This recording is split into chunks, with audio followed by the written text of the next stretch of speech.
স্যামি gen বিখ্যাত একজন kick boxer এবং রেসলার, যিনি রিসেন্টলি কালিমা পড়ে মুসলমান হওয়ার পরেই সেই নিজেই এখন ইসলাম ধর্মের দাওয়াতকে গোটা পৃথিবীর সামনে এখন তুলে ধরতেছেন। আসসালামু আলাইকুম ওয়া রাহমাতুল্লাহি ওয়া বারাকাতুহু। ইসলামের সালাম পৌঁছে দিয়েছেন। আসসালামু আলাইকুম ওয়া রাহমাতুল্লাহি ওয়া বারাকাতুহু।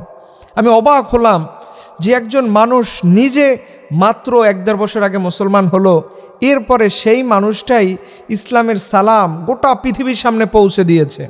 এখন অনেকে বলবেন যে এই জাতীয় সেলিব্রিটি খেলোয়াড়দের নাম নিয়ে কথা বলা না বলাই ভালো। আপনি কি জানেন এই যে WWE এর খেলাতে কত অমুসলিমরা এসে সেই খেলায় অংশগ্রহণ করে, তারা সেই খেলা দেখতে আসে? বলেন সেইখানে কি আপনার আমার মতো কোনো মানুষের পক্ষে কি সম্ভব সেখানে গিয়ে কখনো দাওয়াত দেওয়া?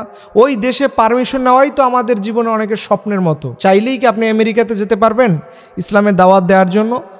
সো বুঝতে হবে যে যার জায়গা থেকে, যে যার অবস্থান থেকে, যার যে স্ট্র্যাটেজি থেকে সে ওইভাবে করে কোরআনের দাওয়াত দিবে, সে ওইভাবে করে ইসলামকে গোটা পৃথিবীর সামনে তুলে ধরবে। তো স্যামি জেনের দেখেন একজন মানুষ ঈমান আনার পরে কি হয়।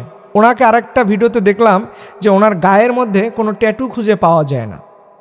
অবাক করার মতো বিষয় যে এই WWE এর খেলা, এই বিগ ফাইটের মধ্যে দেখা যায় সবার গায়ে কম বেশি ট্যাটু দেখা যায়, কিন্তু এই মানুষটার মধ্যে সেই ট্যাটুর কোনো ছাপ, ট্যাটুর কোনো চিহ্ন এখন পর্যন্ত আমি দেখতে পাইনি।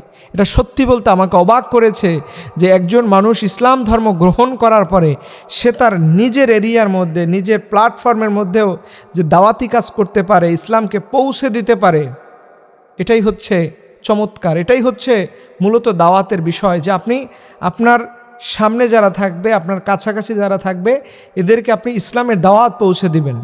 যেমন করে রাসূল সাল্লাল্লাহু আলাইহি সাল্লামকে আল্লাহ তাআলা বলছেন, হুয়াল্লাযী আরসালা রাসূলাহু বিল হুদা ওয়া দীনিল হাক্কি লিইয়ুযহিরাহু আলাদ দীনি কুল্লি।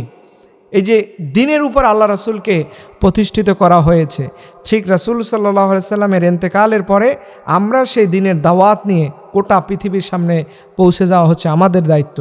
তো এখান থেকে আমাদের শিক্ষা হলো আমরা যেন যে যার এরিয়াতে, যে যার প্ল্যাটফর্মে, সব জায়গায় যেন আমরা ইসলামের দাওয়াত দেই, ইসলামের আহ্বান মানুষের সামনে তুলে ধরি। এর কারণ ইসলাম যতটা মানুষের সামনে ফুটে উঠবে, তত গোটা পৃথিবীর মানুষ, এই মানুষের আচরণ, তার বিহেভিয়ার, ক্যারেক্টারিস্টিক্স, এগুলো দেখে সবাই ইসলামের দিকে আকৃষ্ট হবে। আল্লাহ পাক রব্বুল আলামিন আমাদের সবাইকে গোটা পৃথিবীর সামনে ইসলামের এই আহ্বান ছড়িয়ে ছিটিয়ে দেওয়ার মতো তৌফিক দান করুক। সকল নাম।